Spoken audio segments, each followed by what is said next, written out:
Ya Alimadat, welcome, bienvenue. I'm Faisal Kamisa, so excited to join you from Toronto, Ontario. We thank you so much for joining me for tonight's Friday Night Reflections. First of all, I hope you're all keeping well and that you found our last episode with a coronavirus update informative and helpful. If you missed it, it can be viewed right now at iicanada.org/FNR. So, we're coming to the end of January. Statistics say that at this point, 65% of us have given up on our New Year's resolutions. Let's be honest though, with the past 2 years, my only resolution was to survive whatever curveballs the world would throw next. That, however, is not a goal you can easily measure.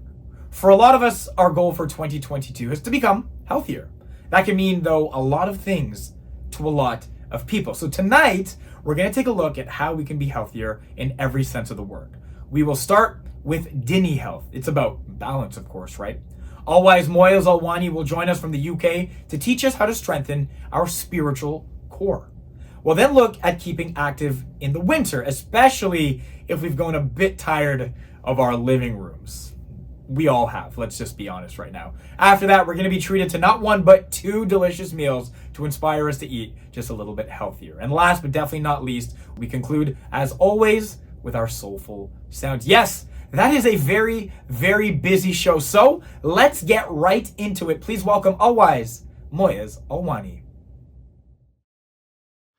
Now, you would have noticed recently that during this period of isolation, people have turned to exercise in a big way. Suddenly, people who have never seen the inside of a gym are starting to work out and make really positive changes to their lives. And whether it's a PE class on YouTube in the mornings, or whether it's a jog in the afternoon or the evenings, people have really taken this seriously. And my neighbour Michael is no exception to this. For the past few weeks, he's been working really hard to increase the distance that he's able to run. And he started 3 weeks ago with 1 kilometre, which went to 2 and 3 and 4. And eventually, last week, he managed to run half a marathon. Now, that was all going really well until a couple of days ago when Michael woke up in the morning and his back had pulled quite considerably. So a lot of the muscles in his back had gone into spasm, which was terribly painful for him. So Michael called his physiotherapist, spoke to the physio, explained the situation, and the physiotherapist gave him a very simple word of advice. Strengthen your core first. Strengthen your core, i.e. the muscles that are deep inside the body and offer it fundamental support. Strengthen those first, is what she said. Now, I'm no fitness buff, but the principle is relatively simple. If you have a strong muscular core, then when you're running and you happen to go over an awkward bump in the road, you're fundamentally more resilient to these bumps. What happens is your body is better able to compensate to help you get over a bump on your journey. And that stops you from having injury and coming into contact with harm. Now, we're currently being challenged in ways that a couple of months ago would have seemed impossible to visualize. And the road ahead for us is full of bumps. Some of these bumps may be small and predictable, and we can get over them with relative ease. But some other bumps that we may face will be large and may be very challenging for us to traverse or get over safely. And in this context, it's perhaps more important than ever before that we have a strong core, that our foundational strength be trained in order that we are also resilient to bumps along the road. Now, we know from our faith and from our lived experience that our core is fundamentally spiritual. And while our physical bodies are a manifestation of this, it's only a temporary manifestation of what is inside, which is continual, continuous, our spiritual existence. Now, developing a strong spiritual core is having the ability to consciously extract ourselves from all the noise of the world. And there is a lot of noise at the moment. Wherever you turn, there's just noise. And if we can take small moments away from the noise and realign our consciousness and our focus for small moments to an internal place which offers us calm, serenity, connectivity to something greater than ourselves. This can offer human beings an enormous amount of strength to deal with some of the issues that present themselves either now or in the future. Now, this may seem really abstract, and it is to an extent. Although in our tariqah, in our faith, we already have some very tangible ways in which we can continually strengthen our spiritual cause. And some of this happens in places of prayer, although it's not limited to our place of prayer. Now, our places of prayer may well be temporarily closed, but our formal daily prayer remains a hugely important source of strength and direction for the community, and also for us as individuals. Whether it's recited individually or as part of a family or a unit, our daily prayer has layer upon layer upon layer of meaning and depth. And this can offer people a huge amount of spiritual direction, especially during difficult times such as this. Now, if you want to go a little bit deeper, then this is perhaps an opportune time to better develop an understanding of the meaning of our daily prayer. And I'm not referring to a parrot fashion learning of meaning. What I'm referring to is a far more dynamic and direct engagement on a smaller scale in a very accessible way. What's interesting and very special about the Arabic language is that the language is a poetic language in nature. And what that means is that small words, singular words, have depth and layering upon layering of meaning, which is accessible if you engage with that meaning. And what I would say to members of the Jamaat is, if there is an opportunity in the evening to open that book and have a look at some of the meaning and engage with some more depth with some of the words, concepts, paragraphs within our daily prayer, then that can offer us an enormous amount of daily inspiration. Meditation, or zikr, is another vehicle that we have in our tariqah, which enables an individual to move from the noise of life into a space of internal calm and clarity. Whether or not we have subscribed or been fortunate to subscribe to a particular manifestation of meditation, meditation is a very direct way of connecting with our core and developing a sense of still and also a sense of calmness. It offers us internal peace. It can offer us internal peace, but it also potentially opens the doorway to our spiritual selves. As Rumi famously says, put your thoughts to sleep. Do not let them cast a shadow over the moon of your heart. Let go of thinking. In the face of an event like this, we've been made to ask, how important is my career? How important is my job? How important are some of the ties that I have? How important are my likes on Instagram? And at some point, we're all coming to a place where we dance around a central realization: the fragility of our lives and the temporal nature of many things within our lives. Through regular meditation, we can become more present. We can presence ourselves into the current moment. And what happens there is our intuitive sense can shift and become sharper. We've all had moments where we feel something intuitively and it helps us. That's when your core is speaking to you. That's when your spiritual core is speaking to you. And through constant meditation, through sharpening of our internal spiritual core, that intuitive sense can become more refined. And that's really helpful to help us in challenges of life. The third and final way that I wanted to suggest to strengthen our cause is to turn some of the mundane practices of our lives into opportunities.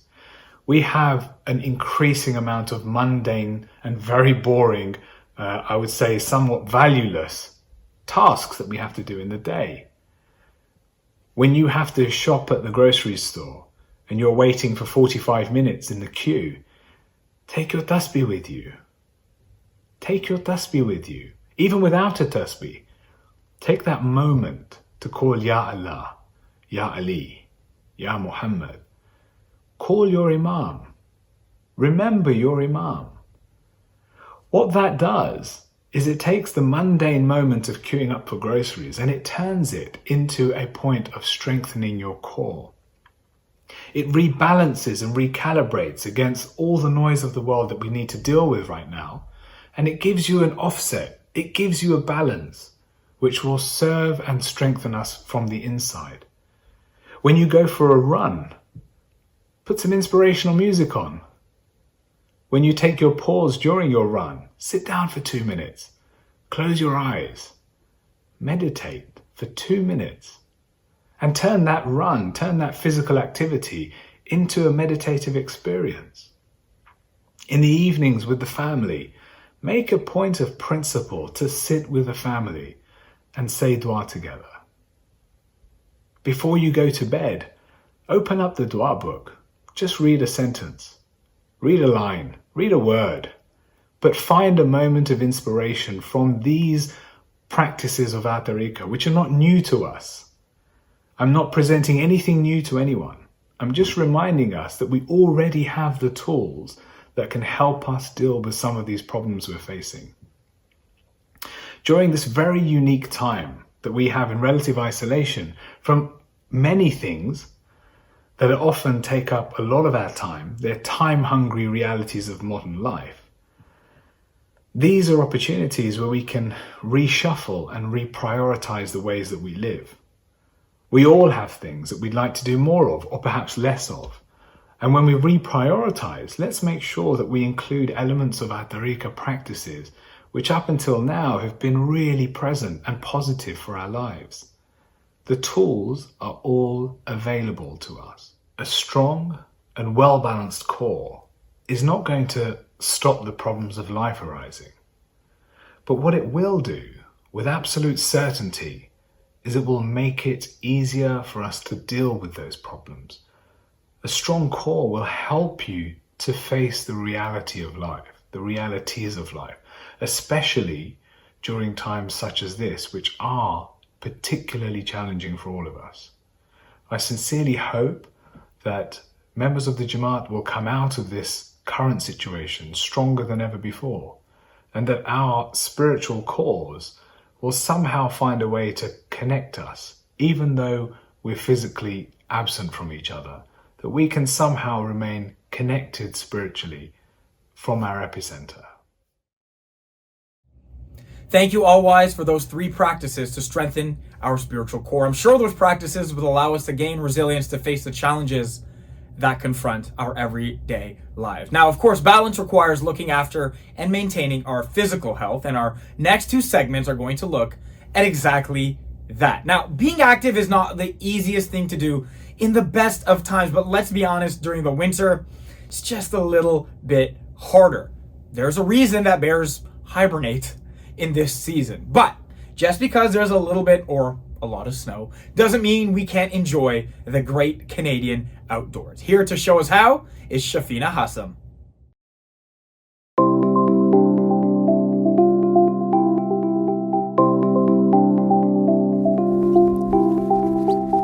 Hello and welcome to the wintry Toronto. Thank you for joining me in this segment. I am so excited to be here because if you're anything like me, which you might be, you've been stuck indoors for 22 months. It's been 22 months that I've been trying to stay active indoors.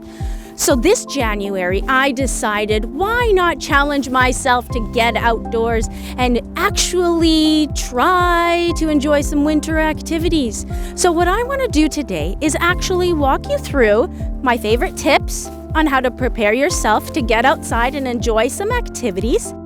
All right, so here we are. We're going to be talking about my favorite tips for getting outside and active in the winter months.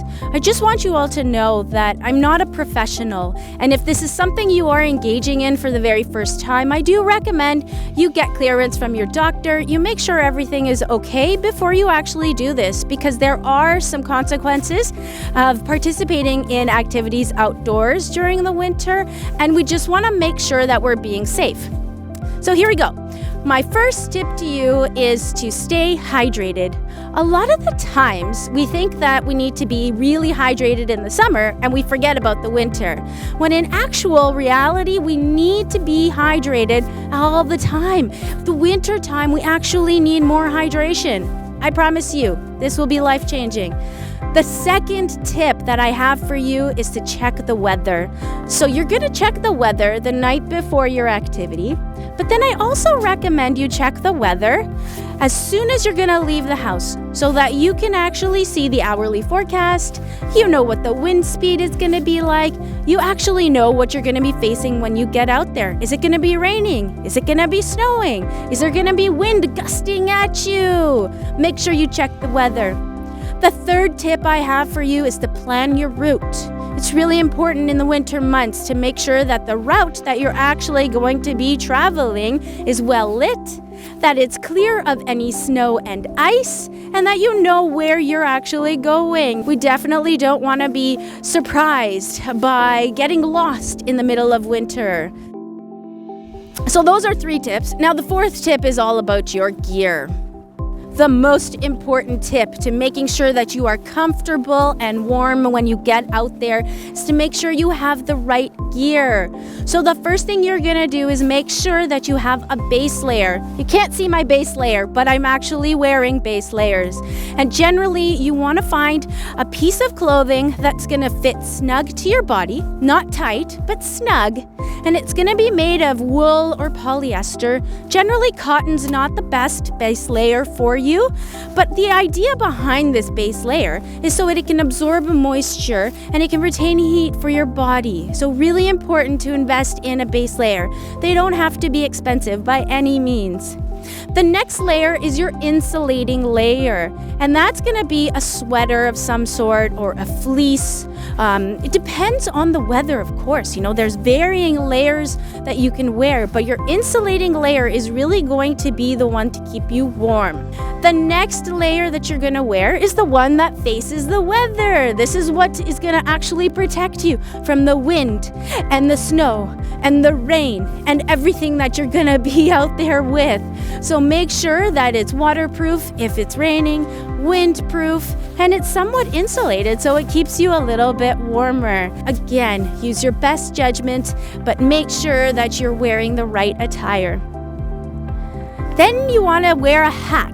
Now, a lot of you probably don't want to wear a hat. You say, oh, my hair is going to get messed up, makes my hair staticky and it goes all over the place. But a hat is very important. We actually lose a lot of heat from the top of our heads, believe it or not. And our ears, they're so sensitive. Keep them cozy and safe from the cold. So invest in a nice hat. The next thing you want to wear is something to cover your mouth and cover your neck.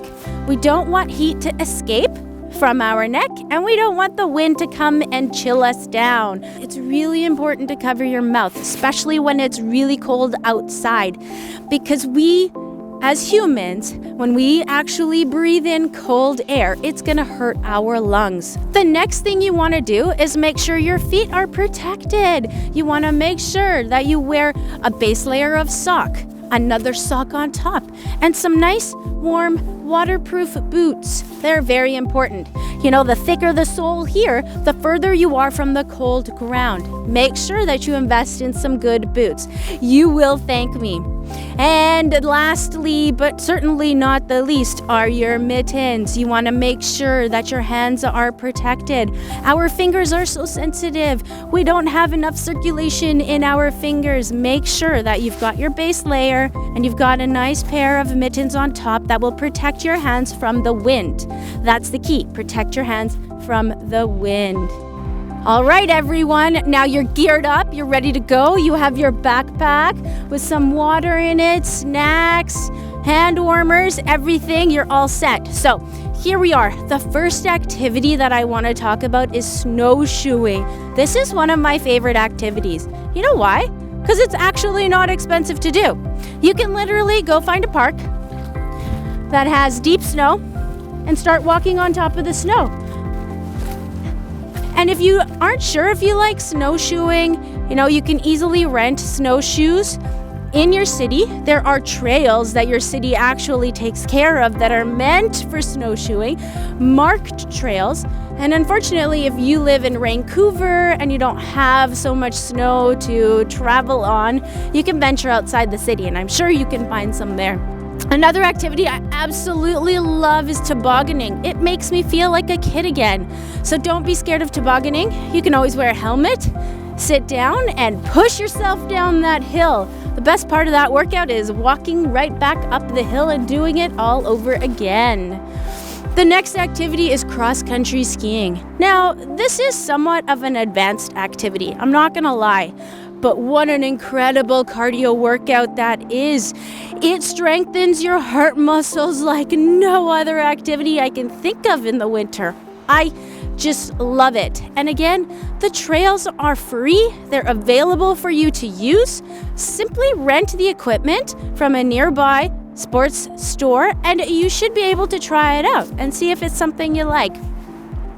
The next activity is downhill skiing. Now this, of course, is very expensive, but if it's something you've always wanted to try, you can absolutely do so. There are local ski hills that you can access, and these ski hills will actually provide you with packages. So you can go out to a ski hill, get a package for rentals, get a beginner level lesson, and a ski lift ticket so that you can actually practice your skiing for the rest of the day. So if it's something you're looking into, I highly recommend you do, but again, it is a little bit more on the expensive side.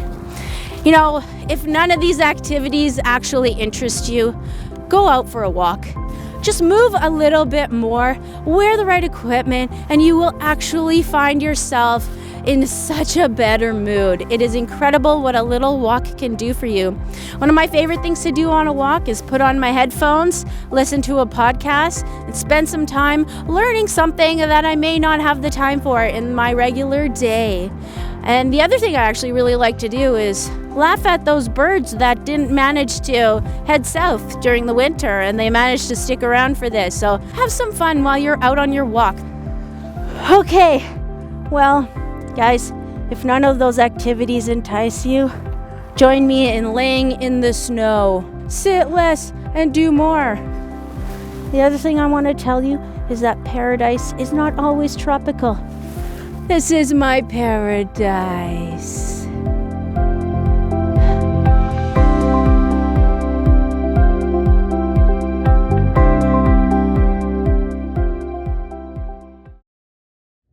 Thanks, Shafina, for reminding us that outside doesn't have to be scary. If you're interested in how you could be more active in the next few weeks, we're going to be launching the Physical Literacy series on the Ismaili social media. Physical literacy is about developing fundamental skills that allow you to confidently participate in as many physical activities as possible. It may seem like these are only skills that children need to know, but it's important for all of us in some way, shape, or form to have these skills. Staying active is so important to keeping healthy, but so is eating well. But eating healthy doesn't mean you can't eat delicious.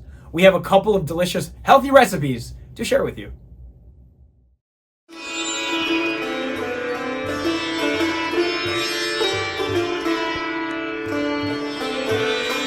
Rice is a staple in our culture, but usually when we think of rice, we think white rice, not brown rice. But remember, brown rice is a whole grain, which is a lot higher in fiber compared to white rice. It is also higher in naturally occurring nutrients.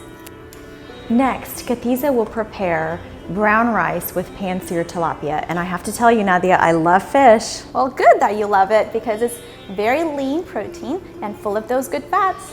So let's start with the brown rice. You'll need 1 cup of brown rice, half a teaspoon of salt, 2 cups of water, and 2 teaspoons of fresh dill.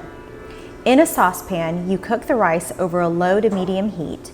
Bring it to a boil, then immediately decrease to low heat. Cover and cook for about 30 minutes. For the fish, we'll need 1 pound of tilapia or any other fish of your liking, 1 tablespoon of garlic paste, 1 teaspoon of ground cumin powder, 2 teaspoons of oregano, 1 teaspoon of paprika, half a teaspoon of salt, 2 tablespoons of water. First, we make the spice paste. In a shallow dish, we combine all of the ingredients to make a thick paste. We apply this paste on both sides of the fish. We heat the oil in a medium non-stick fry pan. Pan fry the fish by covering and cooking for about 4 to 5 minutes on each side. We remove from heat and set it aside. Let's go back to the rice and do some of the finishing touches. You first fluff the cooked rice. Now, in a non-stick fry pan over medium heat, add 1 teaspoon of oil and saute the dill and rice.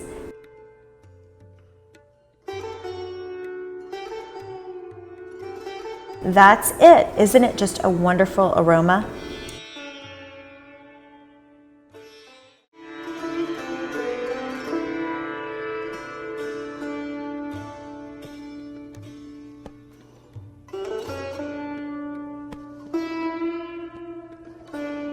Next, we'll be making our spinach corn. We take 1 tablespoon of oil and add it to a heated, large, deep, non-stick skillet over medium to high heat. We add in about 1/4 cup of tomatoes that are diced. We then add in 1/4 cup of diced onion, 1 teaspoon of garlic and ginger paste, 1 teaspoon of coriander powder, 1 teaspoon of cumin powder, 1 teaspoon of paprika, 1/4 teaspoon of salt, and then we add in about 1 tablespoon of water. We then saute for about 2 or 3 minutes, and then we add in our spinach. Deep-colored vegetables like spinach and tomatoes are a great source of many vitamins and minerals, including the phytonutrients. So tell me more about this phyto word. I know I've heard it before. Phytonutrients are hidden. They're found in plants. So the way to get them are from whole fruits and vegetables. They have many health benefits. That's great. Well, that's very good to know. Thank you. Back to the spinach and the corn. What we'll do next is cover it and let the vegetables cook. This is ready once the vegetables are soft or the water is evaporated. Covering is the key here because a lot of vitamins and nutrients can actually be evaporated. So you want to make sure that you have it covered. So we'll add in the corn and we're ready to serve. It tastes great with baked fish or a baked sweet potato. You can also add some low sodium chicken broth for tomorrow, and it makes a delicious hearty soup that I know my kids love. Honestly, that looks so good. I've been pretending to be a chef on my Instagram page over the last few weeks. I think I know what I'm gonna cook next. It feels a little bit healthier than the usual. If being more active and eating healthier appeal to you, we invite you to visit iicanada.org to learn more about our 5 to Thrive program. This program introduces 5 strategies, each with 5 easy to implement steps that can help the Jamaat lead a healthier life by harnessing strategies that have been proven to prevent and reduce the impact of disease. These preventative strategies are universally applicable for all ages, stages, and health conditions. These are simple, affordable, accessible measures and can be implemented quickly. You can, of course, learn more about being physically active and getting healthy, exciting recipes, and learn how you can reduce the risk of chronic disease by visiting iicanada.org. We'll end our program with our soulful sounds. Tonight, we have a special piece by Muhammad Asani. Muhammad Asani is a sitarist and composer. Trained in both Indian, Pakistani, and Western classical music, his music making seamlessly draws from different genres and cultures with depth and authenticity. Muhammad's musical journey began at Dartington College of Arts in England, where he did a degree in Western classical and world music. He then went on to learn sitar in the traditional way and is a senior disciple of Ustad Ashraf Sharif Khan of the Punch Gharana. Muhammad currently teaches Indian music at the Vancouver Symphony Orchestra School of Music and has inspired students of all ages in their musical journey. He is very much a leader in his field, forging new paths for his music to develop and grow while remaining committed to the rich roots from which his tradition has emerged. He currently lives in Vancouver. Hey, we hope you enjoy it, and thank you as always for joining us. My name is Mohammed Hassani. I'm a sitarist, composer, and an educator. And I teach at the Vancouver Symphony Orchestra School of Music. And I've studied both Eastern and Western, South Asian classical and Western classical and jazz music. And I really like to combine these multifaceted influences in my music. That's what I really inspires me. I'm always looking for newer sounds or newer collaborations. The first one is called The Quest. And it's a piece, it's a quest, it's more like an internal quest, as a, especially in these times. So it's like a meditative, reflective, but it's also like a search. And you will hear South Asian influences as well as Western influences in this piece. I've also used chants in this music and a lot of counter sort of vocal chants like cross rhythms and so on, plus with some orchestral sounds.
The second piece you'll hear is called Transit. And again, it's more like a reminder of the global society that we live in, with a lot of influences. So it has influences from hip hop to heavy bass lines, drums, to tablas, South Indian percussions like mridangam, so on, and sitar. And this piece was initiated by, it actually features a very, very old classical melody that was written for the sitar. It's a very traditional, but it's juxtaposed with modern sounds. And again, you'll hear me do some vocal chanting with this piece as well. So this is Transit, and I hope it takes you somewhere.